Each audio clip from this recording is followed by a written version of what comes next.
So now we are going to move into our next panel. And at the Underground, you all know we like to be a little controversial. And this is that time right now. It may seem hard to keep up with some of the tech pace, right? But there's a group out there that's running quickly, and they are super happy to fail 1,000 times to just succeed once. And it's the bad guys, right? So where are our blind spots, and how do we keep up with that? So we're going to bring up a great panel today to talk about that, the criminal underground. So let's welcome to the stage Stephen Bohanon from Alkami, Raj Bandaru from Kinecta Federal Credit Union, Jen Anthony from ThinkStack, and John Bagents from our local Vegas WestStar Credit Union. And unfortunately, Brandon Michaels was unable to join us today, but they're going to take it away with us. Let's go.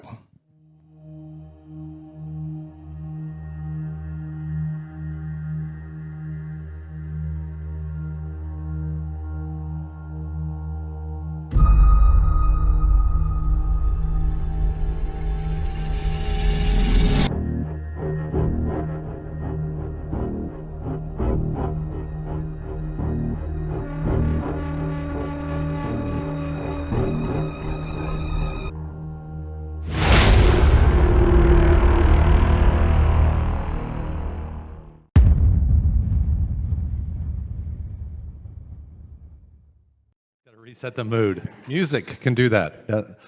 Well, great. Thank you all for having us here today. My name is Stephen Bohanon. I work at Alkami, the Chief Strategy and Product Officer. I'm here to lead this discussion today. We may, as we did last time, not do a full 5-minute speech, but maybe a 2-minute speech with some Q&A, and maybe I'll challenge you guys on a few things if you don't mind. I think starting, well, first of all, the instant gratification comment, I've got to respond to that. It's not just their generation that wants instant gratification. We all want instant gratification. The difference is older generations, we weren't able to have it, and so we normalized our expectations to it. But we all appreciate instant gratification. No one said, no, I want it to take longer for me to get what I want. Anyway, so sorry, it just hit me funny. Alkami, for those of you who don't know, we're a digital banking platform company primarily.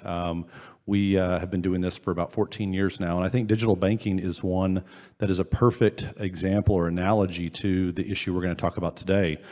You have in one instance something that can be used for so much good and benefit.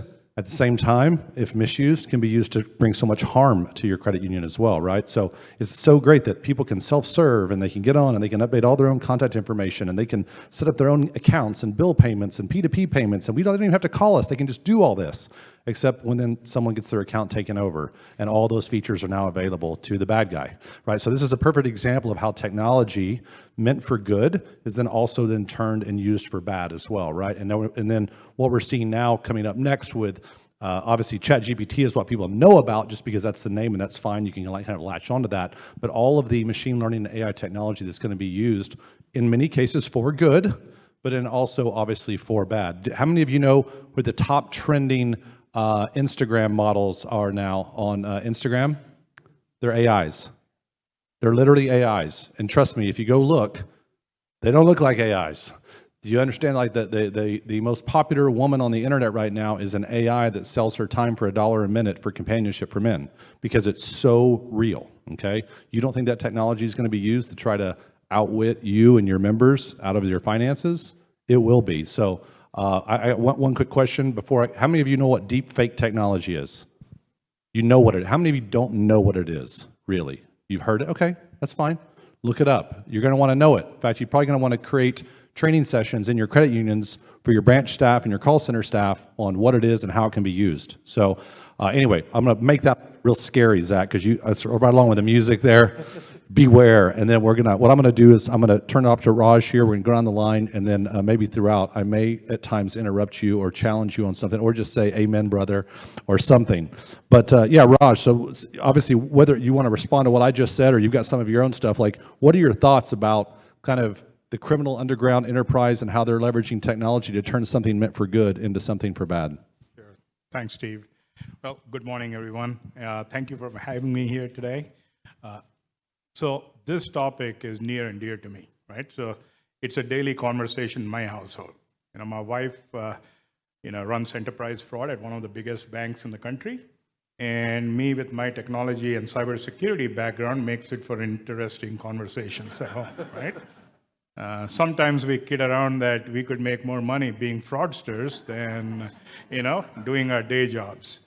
But again, I'm kidding around. But anyway, so having said that, I'm on the grim side for today. But we have to get to the happy side of the equation. But that'll take a lot of work. So some of the trends, Steve kind of touched on it, right? What's the cause for concern? As a credit union, we use a lot of partnerships with vendors and technologies, right? We cannot develop all of that ourselves. Impossible, from a time to market standpoint, with products and services. So guess what? We rely on our third parties. But all the third parties have a different risk profile, which means the credit unions need to have skin in the game on how do you mitigate risk. That's an emerging concept. Now let's think about AI. Steve just talked about it. Whether it's deep fakes or whether it's generative AI, with social engineering or mimicking your voice, mimicking videos, and all of that. So that bypasses a lot of biometric authentications as well in your call centers. And then let's look at all your encryption algorithms that you have in the market, with 128, 256-bit encryptions, your TLS 1.2s and 3s. Guess what? With emerging quantum compute, I can crack all of that in less than an hour. All your encryption keys, right? Your username, passwords, and your multi-factor authentication, spoofing your phone numbers. There's so much we can do today with the technology existing where the fraudsters have an upper hand, right? Okay, having said that. When you say, why do they have an upper hand? I mean, this technology is available to us too. I mean, why can't I use quantum computing to protect myself? Well, okay, quantum computing is not there, general available yet, but still, it's coming. Yes, we have the same technology, and that's where I made the comment. We need to have a skin in the game. We need to understand what the fraudsters are doing, right? We need to get in front of that. But again, that's where the skill comes in, and that's where some of the things that I want to talk about is how do you get in front of it is, even an organizational construct within the credit unions, it's not conducive to get ahead. I'll give you an example. To get ahead of fraud, the cybersecurity side and the fraud side are coming together. The data side is coming together. The IT side, they're all coming together. But look at your own organizations. I'm sure they're all segregated departments that probably don't talk to each other, right? One hand doesn't know what the other hand's doing. I bet you. That's most organizations, right? For us to get in front of it, you need to bring IT together, fraud together, operations, retail, everything together. How do we do that? Probably depends organization to organization. And then let's not forget the data element. And then how do you use the technology that the bad guys are using? How do you use it for the good, right? So that's where we need to get to. So there's an organizational component that's missing. No, good. What's interesting, I told my wife this the other day. I said, if I had no morals and I was going to start, take morality out of it, and I was just going to start a business that I thought would be the most profitable business over the next 10 years, it would be a business leveraging AI to snooker. I'm going to use the snooker word out there. Snooker, steal funds from individuals and financial institutions because the technology that is now available really, when you think about everything that we use to identify people, prove they are who they say they are, all those kind of things, all of that can be faked. 2024 is the year that audio, video, and photographic evidence is no longer trustable. I'm going to give you all a site to go to right now, heygen.com, HEYGEN.com. You can use it for fun. You can create any avatar you want. You can upload a clip of yourself speaking for 10 or 15. All you need is 3 seconds of your voice. AI will replicate the rest of it in any conversation. You can change it to any language you want. It will actually redo your lips to where it looks like you are speaking that language. And it's fun right now, and it takes about 5 minutes for the video to process, but that's going to come down to seconds. And it's going to be used in interaction in these chat bots and different things to where people are like, I could have sworn I got on a video chat with them. It was them. They told me their information, and No, it wasn't. It was an AI you were talking to. I'm just telling you, go to Hey Jen, you play with it. It's fun to play with on your own. Just think about how the bad guy chooses. All right. Yep. Jen, I'm moving to you now. I feel like Steve just sent you all to his side hustle. No, it's not my site. That's not my site. But it's a site that's used a lot for TikTok videos, and so I'm familiar with it. Hi, Jen, you're up. everyone. You're I'm up. Jen. Listen, we need to start here. I'm new to this family, okay? But you also need to know that my number one core value is service to others. I spent 20 years in the United States Air Force taking the fight to China, Russia, Iran, and North Korea, offensive and defensive cyber operations. I went to the medical pillar. I spent some time in nonprofit, and then I made a really intentional decision to work with some really amazing, smart people who are serving credit unions. I came to this industry intentionally. I believe in what you're doing. But team, we got some work to do, okay? I've been with y'all 7 months. In the last 7 months, I've walked with 6 credit unions through a cyber incident. You are not ready to respond to a breach or an incident. Let me give you some background. In all 6 cases, and they vary from very small consequence to $280,000 being wired out of the credit union to a fraudulent account. I think some of you that lead a credit union might stand up here and say, Jen, that would never happen at my credit union. I would tell you 4 months ago, the CEO that runs that credit union would have told you the same thing. In all 6 instances, the credit union was put at a disadvantage because the staff at the credit union opened the door to the bad guy. In all 6 cases. Teammates, here's something I want you to know.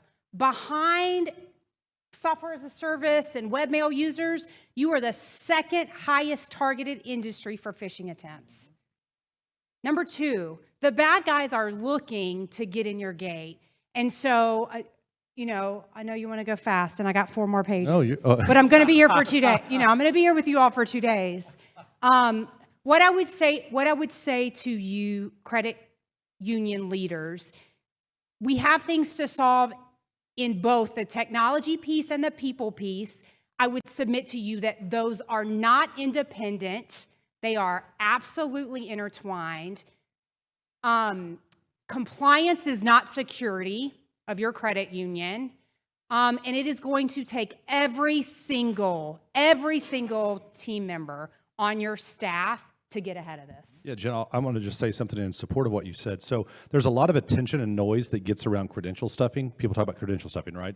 Because for basically $15 for 30 minutes, you can get cloud compute and you can point millions of usernames and passwords at a site and go for it. We used to see it once every quarter with some of our largest clients.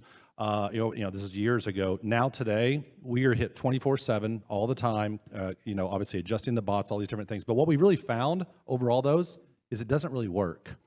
There's hardly anything that we tracked back to where someone had their account taken over from a credential stuffing attack. It's just noise. It really just creates a lot of noise. But what you just said is exactly where we see it. It's social engineering and faking out the employees of the credit union where they approve something, they change someone's email address, which happens to be their MFA number, all those types, that is actually where it happens, not with like bombarding it with credential stuffing. So you're right on that. Yeah, so the human element, they're the weakest element in this chain, right? But to your point, credential stuffing is just the entry point.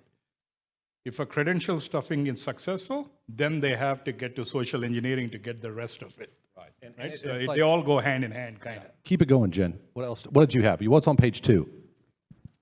So let's split the people in technology into 2 things. Let me talk to you about your folks. We technologists, man, we're real smart, and we like to bedazzle you with all the words that we use.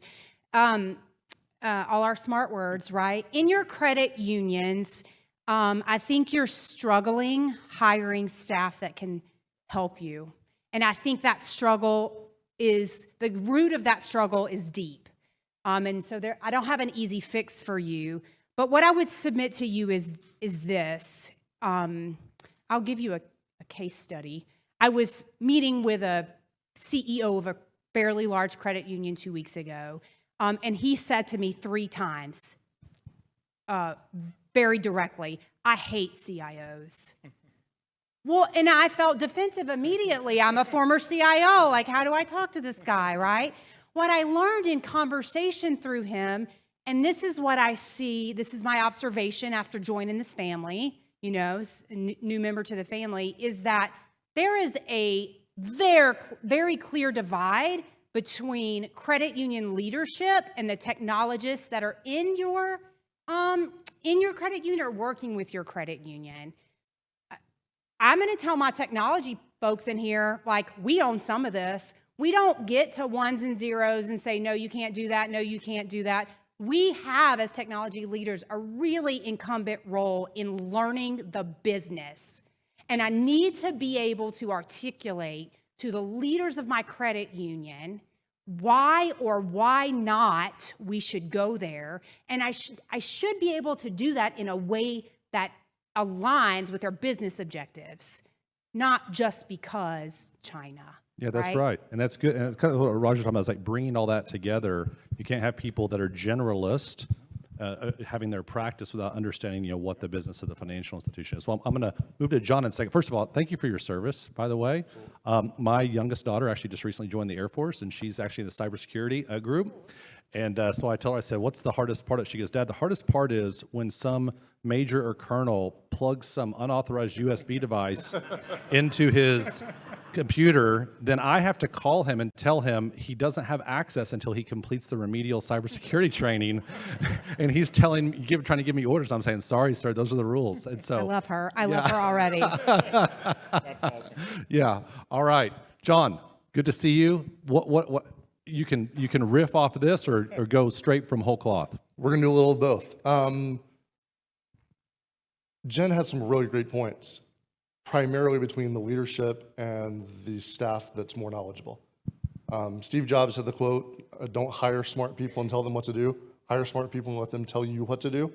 That's absolutely my mindset, but those conversations have to happen. You have to be able to have a trusting relationship where you can have difficult conversations and know where you're missing it. I'm sure that I'm in a unique situation because I know all the other credit unions in the room. You know, credit unions, we pay really well. We're top of market. There's no other industry we could make more money, right? Oh, maybe I'm not the only one. So all of that. Yeah, we need to look at what you're getting paid, John. There's something off here. So to your question, why someone with the technical skills like Jen or Raj choose to be on the good side? They have a better moral compass than I do. The reason I don't do it is I'm not smart enough. I don't have the technical skills. But every time we improve the mousetrap, they get smarter. We talked about social engineering and weakest link there.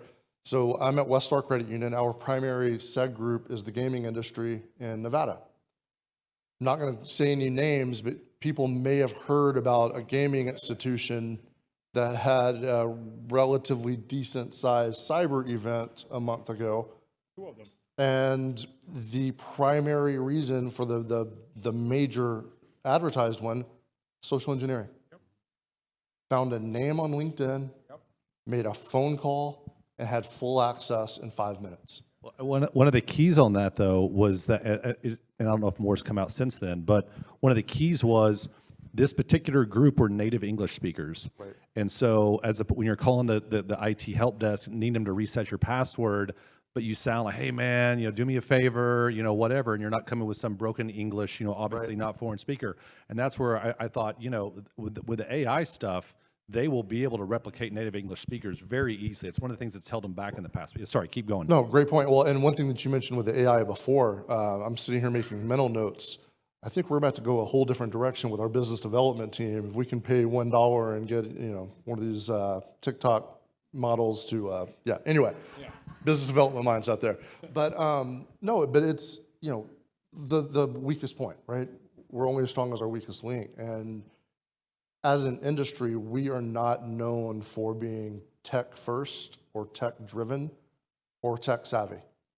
We're talking about, you know, ways to appeal to younger people, to be more convenient, but are we putting the cyber safeguards in place, are we able to keep up? So I'm on the industry side now. Prior to this, I was with NCUA, National Credit Union Administration. Yay. Absolutely loved my time at NCUA. But one thing I will say is one of the biggest things that scares me is we always have excuses. Smaller credit unions. Well, we're not big. We don't have the resources. We don't have that in-house, but we still have the same products and services. We still have the same exposure. Now we can leverage partnerships and leverage relationships. Larger credit unions. Yeah, we have some stuff in-house, but we still don't have what the big boys have. We don't have what the banks have. We don't have, the criminals don't care. If anything, they care that we don't have it. No, you're exactly, and that's what we've seen is that, again, it used to be we'd have a few of our 10 billion plus customers that we get here and there. We're seeing it all the way down to $500 million credit unions now getting hit with attacks. It's just because it's so cheap to rent cloud space and to rent compute and to be able to turn it. You don't have to spend a lot. No. But I would say that it's the excuse is ultimately they haven't felt enough pain yet. Because generally the massive hundreds of thousands of dollars and millions of dollars of fraud events is hitting the really large guys. So that's why they put a lot of money to it. And they're going, kind of nobody's really attacking us, So it's like, why do we need to spend a lot on it? But I'm just saying it's coming because it's so much cheaper for the criminals to go downstream now. I think we should pull that apart since we're hanging out up here. Do it. On average, if you are a business in the United States that has less than 500 employees, you're going to spend $3.1 million recovering from an incident. Yep. I would submit to you, just because of the familial relationships in the credit union industry that I love. When I got back from my first credit union event, my boss who's in the back was like, "How'd it go, Jen?" And I was like, "I loved it. It was like a family reunion." But the problem is that because you all are so intertwined, if one credit union takes a hit, the impact to your reputation across the board is impacted. And I think that's something we don't spend enough. I would offer, stop spending your time in the, I don't think it's going to happen to me, accept that it will, and get to the other side of that. And then what you can do is posture yourself. These are where you're spending 17% of your budget, by the way, on respond and recover. 17% of your technology budget's in this bucket. If you assume attack, you assume they're going to get you, then what you can start doing is planning right now for responding to when that day comes. I thought you were going to go somewhere else with that. I thought one of the things that's interesting, whenever you have we have this thing of security. It's the seesaw of security versus user experience, right? Because it's a higher friction is less user experience. I thought you were going to go with that. The credit union culture is one it's kind of a high trust culture. We care about our members. We want to serve them. You are more susceptible to being taken advantage of because of that. You're training your people. Hey, these are our members. Treat them kind when they call in. You call a big box bank. Yeah. They treat you like you're a fraudster from the moment they talk to you. Yeah. Sorry, who are you? I need this number. I need this. What's your last 5 transactions? And they just deadpan, man. And you're like, golly, you're treating me like a criminal. That's their default stance when you call in. Credit union's like, be nice. Oh, that's okay. They can't remember that. Work with them. So you really got to be really careful on this, and you're going to have to really try to thread this needle here. Sorry. So we've got. Oh yeah, you're going to say something. Then we're going to take a couple questions. Go. Yeah. To that point, right? So we talked about all the threat vectors out there. We have to get to that zero trust model across the board, all the way from relationship to technology, zero trust, right? But you have to wrap it with a smile. With a smile, absolutely. You got to spray perfume. I don't right? trust you. Yeah. It's just smile while you say it. But the other thing that we have to talk as an industry, right? So when I go to Southeast Asia, transactions are a lot more secure and safe. You know why? A lot of them are biometric driven. 100% biometric driven. Fraud rates, cyber events are extremely low. The reason why Southeast Asia is able to get away with it is single central networks for all payment settlements. Look at what we have in the US. Structurally, you have a gazillion networks that don't talk to each other. We have choice, Raj. We have choice, right? One network doesn't talk to the other network. One security protocol is different from another security protocol. MasterCard, Visa, Star, God only knows how many co-op. We got a gazillion networks out there. No. Maybe there's no competition, but it's a single network. You can roll out controls a lot faster. You can roll out to billions of people controls a lot faster. You can react. We have a shortcoming in that area. So there's some broad structural change that needs to happen for us to get in front of it, in addition to everything else we've talked about. So I'm gonna, we got a minute left basically, so I'm gonna come down the panel starting with John. What's kind of one leave behind that you want with the group for them to think and take away from this that is related to kind of this technology and the negative use and fraudsters? What's your leave behind? I'm going to steal from Jen. Okay. It's not if it happens, it's when. Yeah. It's never an issue until it is. So prepare for the worst.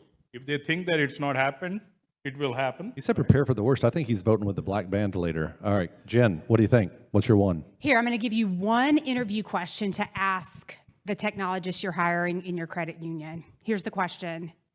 What is something you don't know about, and what's your plan in the next 90 days to learn? Good one. Raj? Security first approach for everything you do in the credit union. I agree with all of you all on those. We recently had a customer who had a fraudster spin up 40 replica spoof sites in a single day, accompanied with the email and email phishing and submission attempts. That probably cost that fraudster $100 to do that. You don't think they'll go after someone that's small just because, it's just so cheap. So I would say that the technology, the joust and the parry of the technology will continue to stay on it. But I think that the blind spot that we have, as you talk about blind spots, is that I would bet that most credit unions do not really educate their staff on this type of stuff. They don't educate them on what exactly, they may watch some videos and things like that. They don't educate them on AI and the way it can be used to try to rip them off and how deepfake can be used to rip them off. And so I think that that's something that's a real blind spot. And I think it's incumbent upon, when you talk about that security first mindset, it goes right along with that. Turn your entire staff into people that have a really working knowledge of cybersecurity principles. And that's something that generally, because it's high turnover and it's a lot of thing to invest in, you're going to have to do it, or you just do it after you lose all the money, and then you'll do it then, right? It's better to do it ahead of time and then wonder if you would have ever got hit. All right, that's it, Zach. Thank you all so much. Great job. Thank you. Wait. We do have some time for Q&A. Oh, I thought that included questions. Yes, no, we've gotten ourselves back on track. So we've got time for a couple questions. So anybody got something burning out there you want to ask the panel? Now's your time. Raise your hand. All right, we got one in the back. Ryan, you got your mic? Nimi? I got it. Right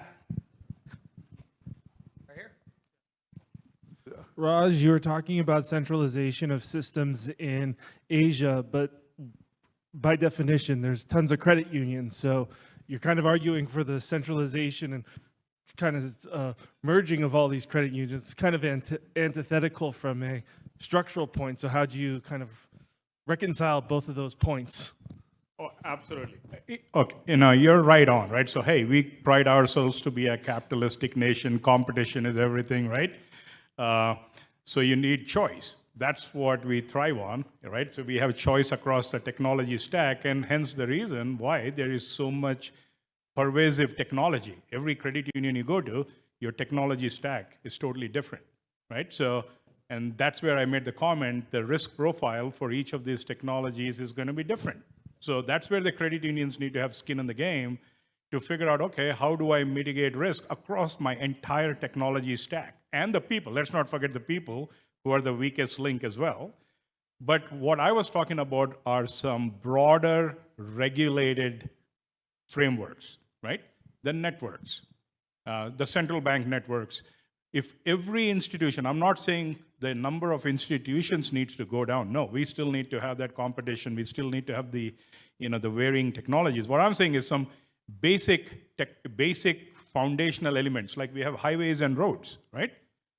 We need a highway and road owned by the federal government so that everybody can use in a common framework. How about a common framework for fraud, reporting? Today, we file SARs and CTRs. God only knows what we file. Do we even know what happens to all that? Right? Well, if we're waiting on the federal government to do it, we have to say till exactly. 2050 or Yeah, something like that. I don't know. exactly, right? That's if they start Yeah. today. So again, can't trust the government to make it happen, but there are some building blocks that need to be in place, one way or the other. Very good. Anybody else? Yes.